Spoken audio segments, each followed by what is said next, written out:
Part 3 ending of the block, all other parts down below. Tough day. Back from holiday where I spent 9 wonderful days and nights with my boys. Amazing bonding time. Great chat with 7-year-old at beach bar one night about girlfriends, the new living arrangements and the OM classic. He is so emotionally intelligent for such a small boy. He said, "How about I spend 1,000,000 days with you at boy's house and then 1 day with mummy?" I played the straight bat and said, "It's important to spend time with your mother too. And breathe." Problem is, I'm back to work and the STBX has them now for a week. Drop off was heartbreaking. Hugs, tears, kisses from them. So hard to leave them. I feel empty without them. All the while the piece of crap is standing there in the doorway with a huge smug grin on her face as if to say, "Look at me, I'm so happy." Shame about her bingo wings growing each time I see her, her pot belly sticking out and being dressed like a tramp.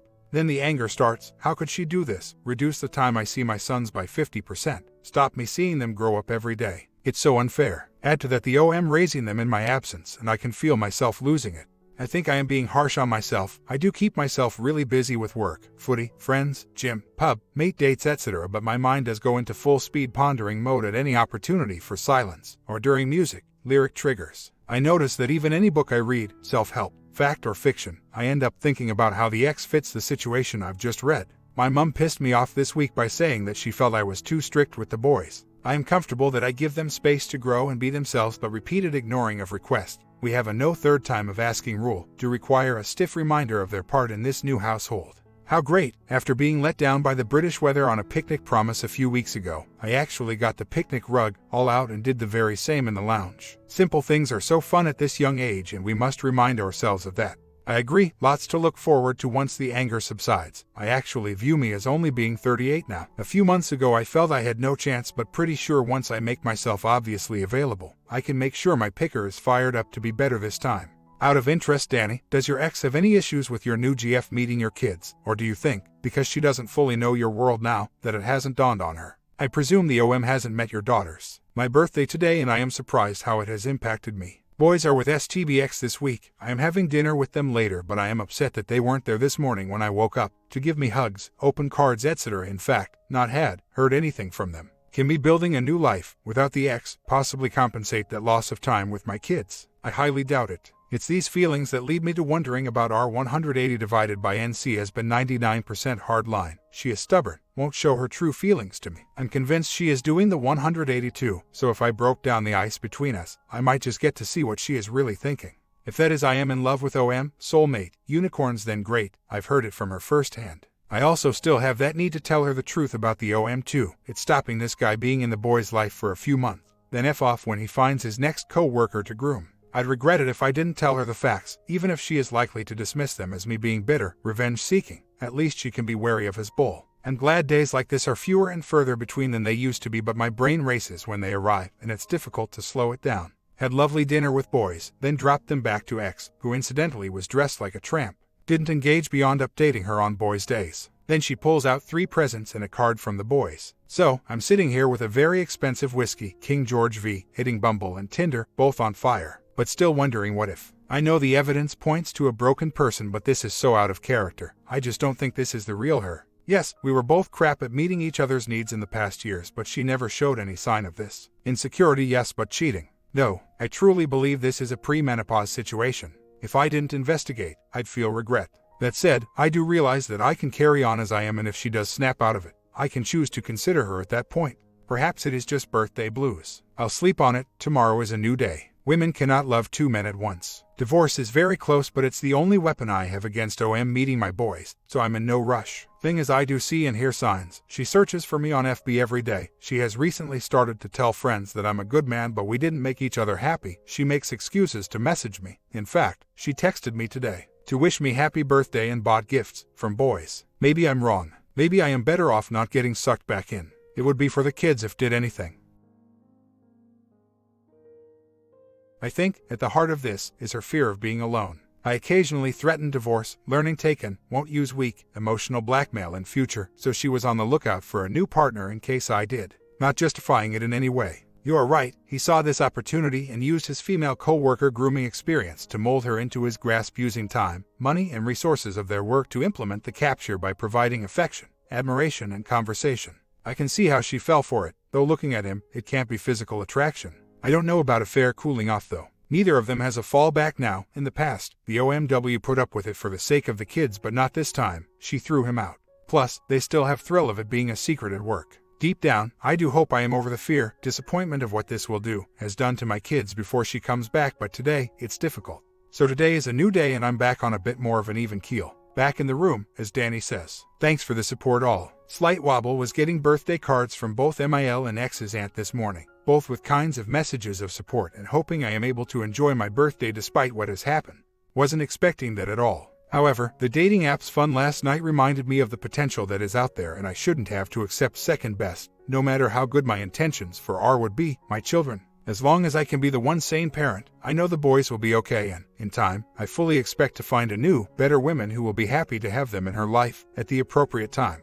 At call from solicitor this morning, the very final legal document is complete and submitted to court today for approval. So, if I want to give up the control of divorce being when OM can meet kids, I can be divorced in 4 weeks' time. One thing that made me shake my head in disbelief was the ex's letter to my solicitor explaining why she is declaring zero cash in her assets, after mediation showing she had $7,000 plus. Apparently this is due to the fact she has been providing me with sufficient funds to ensure the boys are comfortable in my home. She pays her half of the mortgage, her car loan and half of the boys' childcare fees. The amount she sends doesn't even fully cover this, but I wasn't going to rock the boat, that's it. And she earns 1.5 times what I do. What a witch putting that on a legal document as a reply. I know for a fact she spent Easter weekend away with OM in a beach hut that costs $690 for 2 nights. Yup, all about the children, isn't it, dearest piece of crap X? So, just in case, prepare me for when the X does start to play the mind games or a potential return, remorse. Still not expecting it, but good to be aware. Is it as simple as keeping 180 divided by NC going? I don't actually see the woman I loved. I know she doesn't love me. I can see she is still very much in limerence, but I can still tell that she is fooling herself, that there is something wrong with her. I've known her for 17 years. I know her true, deep-down character. It's easy to say she was never the person I thought she was, and that is true right now, but in this case, it just feels like it is temporary. That said, I just had a birthday wobble, trigger, and I am back on track again. I know this is for the best. Honestly, if I didn't have kids, I wouldn't even see her in my rear view. She'd be so far gone and I wouldn't contact at all. I've already firmly rejected the offer of the friendship hand, and she knows why, because I don't need an abuser as a friend. I don't mistake that for remorse. I know it because she can then feel accepted about what she has done. Well, she ain't ever getting that acceptance from me. Got a date tomorrow, divorced mom, 9 years older, should be a new experience for me. I have a very strong suspicion that she works at the same, large, place of work as STBXW and OM, though. We'll save that question for the date. Lunch with OMW tomorrow too. She is 51. We've managed to keep our friendship mostly smut-free, but if she offered to take me in the back of her Discovery, I'd probably last 2 minutes. Counselor absolutely doesn't want me to try for R. I don't want the X back. I'm already in limbo. If I apply for decree absolute, final divorce, that opens the window for OM to move in with X and kids, as that is what was agreed in mediation. Well, we agreed to discuss it then. I'm sure X takes it as she can do it. She, yes, female, has actually made me see that this relationship had run its course a long time ago, me holding on to a bad thing too long for wrong reason, but fully understands why I don't want OM near kids. Given that and her knowing how I still require a degree of control here, is suggesting that I can achieve that by softening my approach with X. I don't need to be nice, I just need to open a communication channel that serves me a purpose. The way I see it, after all, in X's eyes I am still the evil man here. All she sees me as is the X who is bitter, trying to break them up, and therefore, I am actually pushing them closer together. If she doesn't see me as a threat but still firmly understands I'm doing great and will never be a plan B, I can co-parent more comfortably, without the defensive and untrue assumptions she is making that I am not moving on, am bitter, twisted, and just out to cause revenge. Now, I know that is a risk and totally agree that an insane cheater still in limerence could use it to boost her ego. She could also react by understanding where I am at. Concern for kids, no concern at all for her doomed relationship with her boss. Incidentally, the IC, like many of you, categorically believes their affair is doomed and laughs at my suggestion of how serious they are. We do work on me. I specifically asked about this topic today. In terms of how this impacts D, all is done, the documents are signed and sent. It's all over bar the court stamp, and that is a formality. No risk here. This is about protecting my boys and making it clear exactly why OM has always been an OM. I had a wobble on a trigger date, first birthday alone. I'll let myself off that one and ensure next year, boys are with me. Done. Let me tell you though, I have no desire to lie to a group of people who are here to help me. I could drive round to STBXW house this very minute and start communicating in an instant. I don't need an excuse. I have been NC other than kids, divorce, stopping OM meeting kids, and one email in Feb where I stupidly asked her how she was. I'm okay with other men being around my kids, just not a serial home-wrecking cheating B. D-Day was the 12th of December, only 4 months ago. My divorce is less than 4 weeks away from being final. I alone have driven this. Hopefully Danny or Sid will comment on how impressive this is in the UK. Not want a divorce. Rubbish. It was always going to happen. Our talk was for kids, but I can see they will be fine in a new setup. Not my life map, but I'll build a new one. Yes, okay, so I do still care. Love. My ex. She is still the mother of my kids. 17 years. Not going to flip a switch like she did. Heart has always been on my sleeve, but I'm learning to slow down my brain. I feel I need to know what is in her head about boys and OM, especially as he has just moved back up north, 60 miles away, and hope his kids will see him again. That could be a custody battle I need to be prepared for. Not going to accept listening to her limerence babble. We'll shut it down. 2 weeks later. So, what has happened in the last week? In summary, I did notify the STBXW about OM past infidelities, the risk posed by them sneaking around at work and him still sleeping with his wife while dating my wife. I asked if she wanted the letter and she did, so handed her a written, sealed note. She opened it that evening and, of course, showed OM, who challenged the facts and timings. FB Snoop info. The next day, apparently OM told his boss about their relationship, but I am under no illusions that this won't be the truth, but rather that they only just fell for each other, but at least they took some action. No surprise here, X wrote a note back to me, which I received saying it was inaccurate and a shame I believed the lies. Plus a few digs on happiness, refusing to take his kids' old toys he gave to them away, but ending by saying, no introductions until I am content.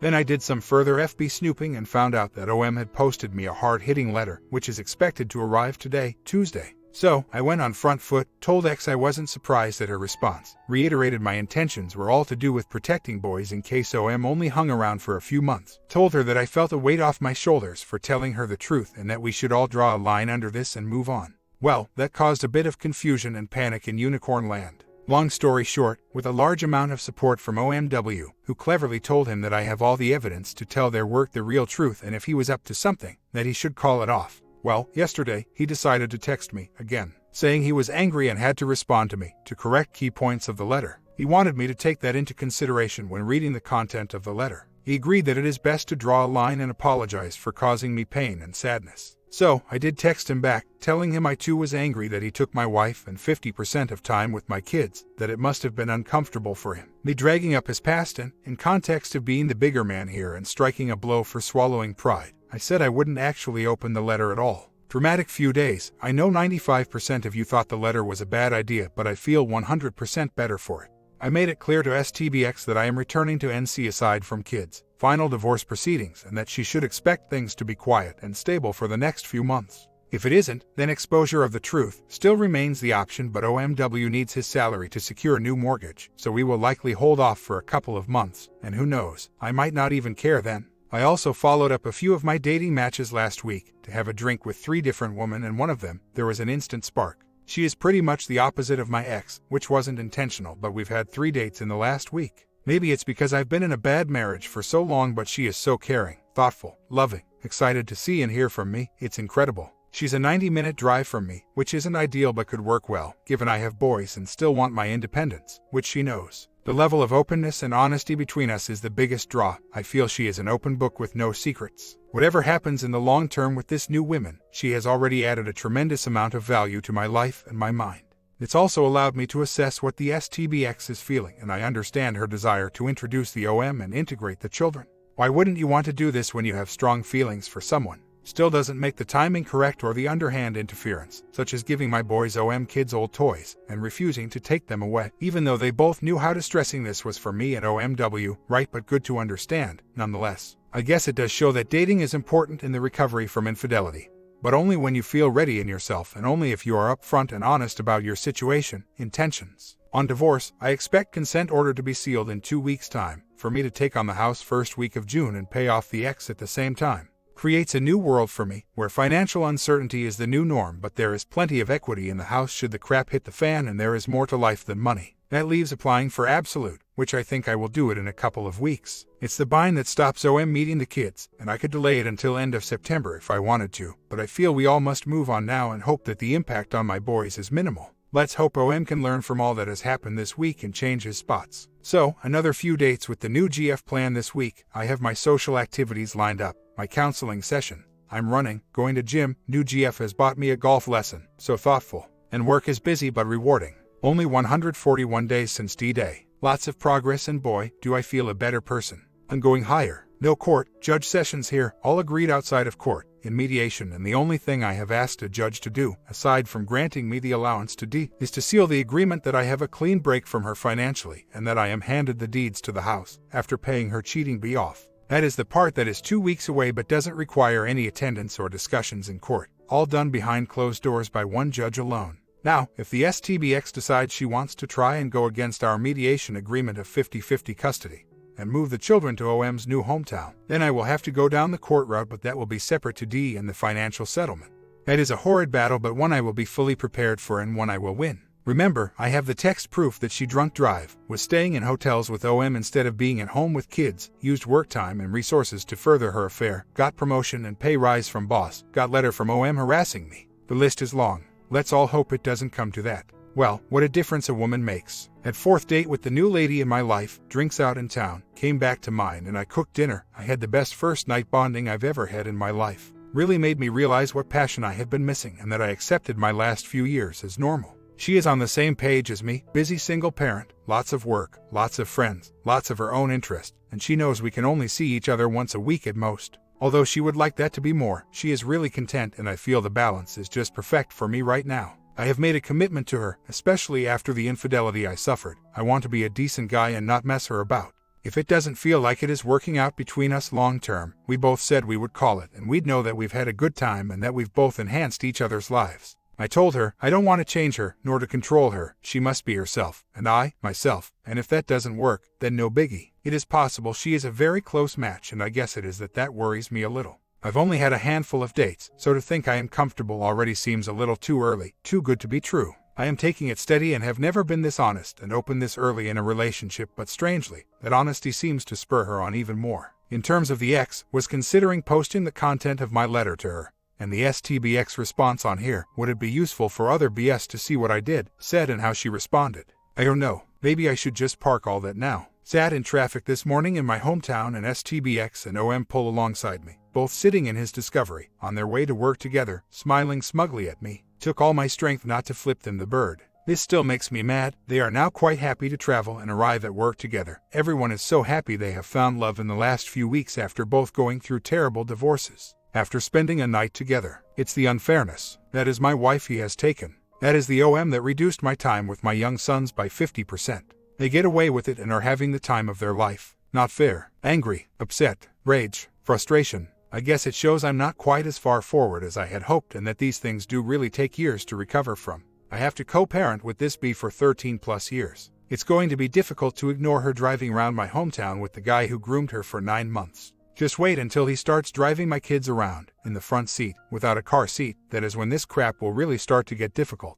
No point trying to fool myself. It's been a tough few days. Fake it until you make it only works so far. It never really helps your heart catch up with your head. I don't know if it's the cooling off of my new relationship, the fact that D is 2 weeks away, or that I'm taking on the house, and the fear that goes with that, but I am triggering every hour and cannot get STBXW out of my head. It doesn't matter that you guys come on and tell me to remind myself who the ex really is. I still have visions of the future with her and my boys, the life map that I just can't seem to let go, get over. Any tips from anyone on that? There isn't even a remote hint of this and I am strong enough to keep NC going, but I have to admit, if she came round with her tail between her legs, or the infamous long coat with nothing on, I would really struggle to turn her away. Why the hell would I even be thinking like that?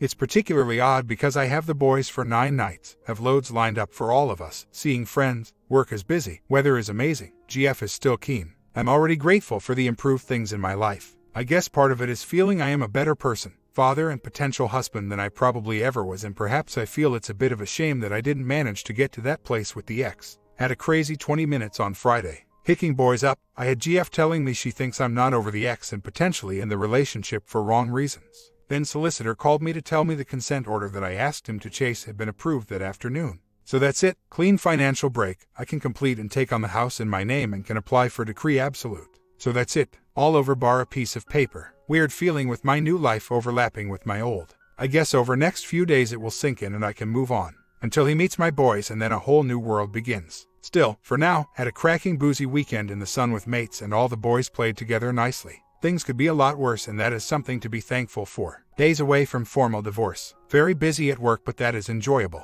Ex was asking questions about the GF, what I'm doing, where I'm going, etc. She asked for cash advance of divorce settlement for boys' holiday again and also told me OM is meeting boys in a couple of weeks. I'm not fussed by any of it but miss my boys and don't like the idea of him fathering them at all, but nothing I can do. Had a chat with new GF Sunday. She was seeking validation again, fishing for compliments, and then misconstrued things I said. More red flags than I was comfortable with. Then I denied her advances. Her son was in the house at the time and I wasn't comfortable, and this rejection upset her. Left it until last night when told her I don't feel ready for a relationship, which she twisted into me not liking her, not wanting her, etc. So, on reflection, a real shame. So many positives to be taken, but I am pleased I was able to call it and not get blinded by the physical side and her generosity. So single again, which is probably just as well. Lots of emotional hurdles to get over this month. Things are good, very good when I actually sit back and think of what might have been. I have my house, a decent job that just about allows me to maintain my standard of living, albeit with a large loan from my parents. I'm dating, have a great set of friends and neighbors.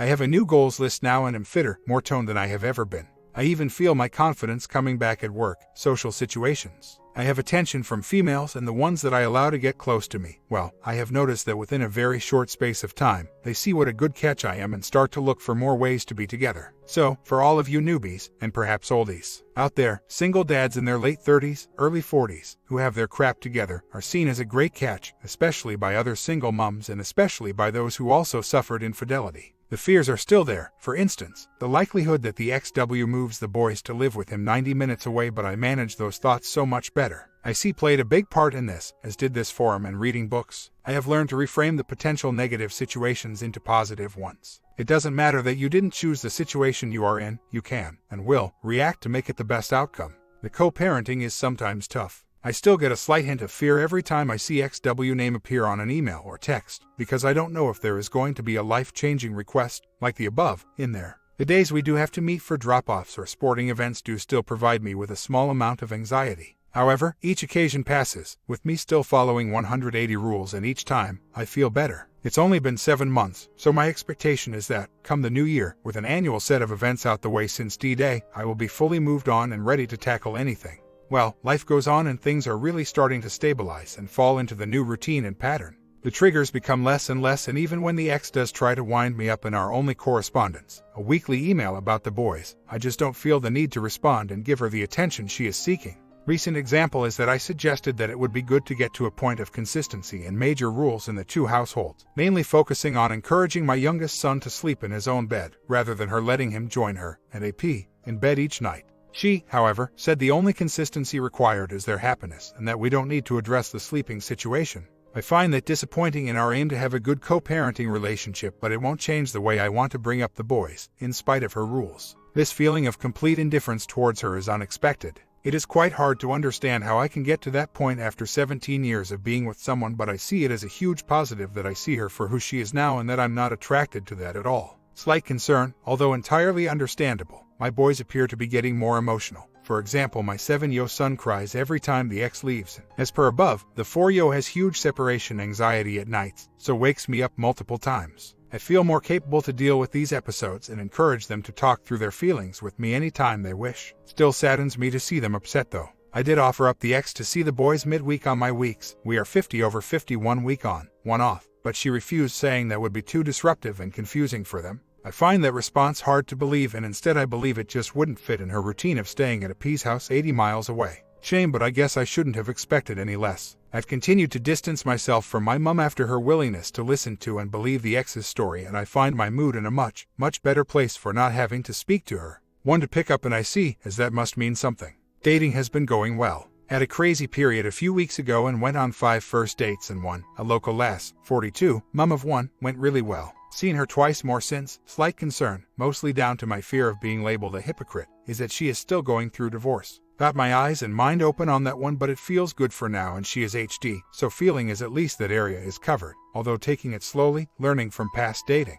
Outside of all that, I am still hitting the gym, seeing friends, playing football, going to gigs, running, playing the guitar more, etc., and work continues to go well. All helps to keep the mind healthy. Smile and the whole world smiles with you. Current woman I'm dating is in the process of divorce. Non-physical marriage that she worked at for years, and 6 months after he told her I don't love you. A year ago, she decided to split and they separated. Tonight, I asked about her dating since and she very willingly offered up a honest story that, straight after she split with her ex, that she joined a website to have casual, safe, bonding to boost her self-esteem. I get that, but she had slept with 2 married men during this time. On one hand, I'm gutted that she'd do that, but I can tell this was a 3-month period she had to go through, and since then, she's dated but did not sleep together. I expressed my disappointment that she had chosen to get involved with married men, but gut feel is she has high moral, and that this was just an easy way to validate herself after years of rejection. I know many will say red flag and go find someone better, but opinions welcome. It's true, she's not marriage material, low integrity, but I'm not after a serious long-term relationship. Well aware feelings can develop quickly and have that flagged in my mind. Will it sound harsh and accepting of her behavior if I didn't trigger if we had slept together? For me, it shows I am actually mentally away from the lows that my ex-WW affair brought. So, she made a mistake, a very bad judgment, and she realizes that now, but she willingly told me the truth, which is worth something. No, worth a lot, in my book. I like the idea of asking if she would consider tracking down the wives of the men she met on that website, though her response will be telling. Despite what you guys may think, I am a pretty good judge of character. I see her at a stage I was a few months ago, in need of a little fun, a moral boost. If we can keep it that way and have some fun, then I think I'm okay with it.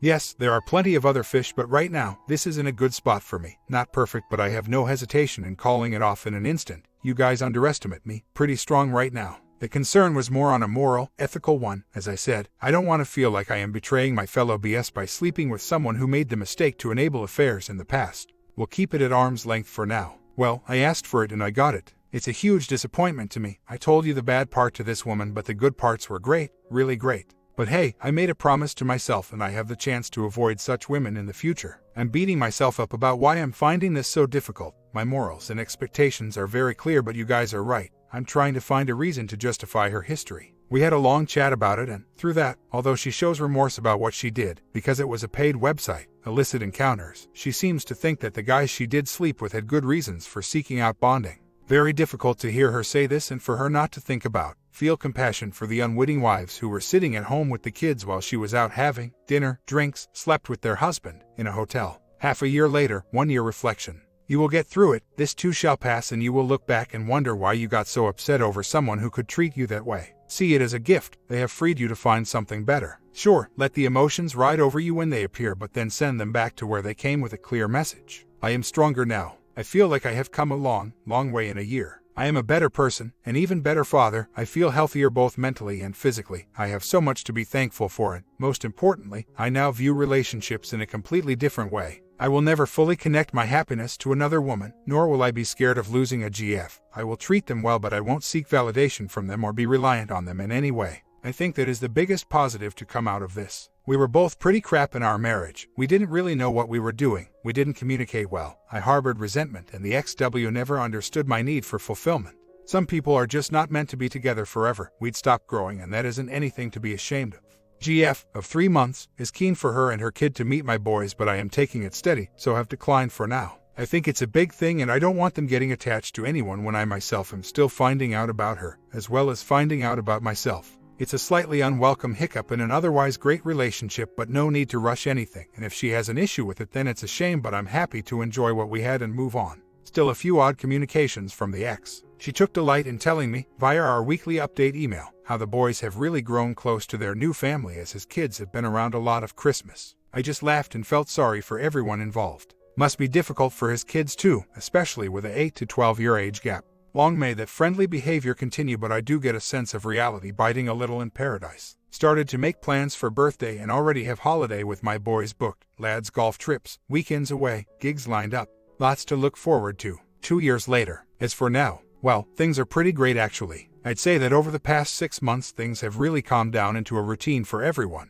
I still have my 2 boys, aged 8 and 5 now, 50% of the time, normally 1 week on, 1 week off, and they are gorgeous young boys. They are both at school and doing so well. I'm very proud of them. The XW and the other man are still together, living in a rented house in a village not too far from our home, and very little drama from them these days. He is still married but apparently close to divorce, and it seems everything is okay with them. Long may that continue. I rarely communicate with the ex aside from weekly emails about the boys and any urgent school business. That seems to work well, and even when she tries to get a reaction out of me, I simply ignore. As for me, I have kept to my goals and achieved all the short and medium tasks I set out last year, and only a handful of long-term goals remain. I got a massive internal promotion into a new role which really takes the pressure off the finances, and I love the new challenges it brings. I had a second round of counseling in the summer. Felt amazing after that. I now meditate daily, practice mindfulness, and exercise more, all of which have really helped me move forwards. Still some work to do on trying to remain calm around the boys when they kick off, but I'm getting there. On the dating front, I've had 4 semi-serious relationships since divorce, and the current one is, again, good fun, which is still what I'm after right now. I can even see the irony that these women I'm dating want more fun times than I can handle. Be careful what you wish for. I can see a point in the very near future that I'd entertain something more serious, but, to be honest, although I wouldn't have chosen this path, my lifestyle is pretty amazing. I get a week to concentrate on my boys and then a week to play football, run, watch football, see friends, go to gigs, date, and have fun nights out and in. Potentially giving that up would be a difficult thing to do, so we'll have to see how I feel. My comment, so it seems after everything, OP is taking it slow with the dating. This is a nice start to a beautiful relationship. Subscribe if you enjoyed this one, and check out the other recent videos.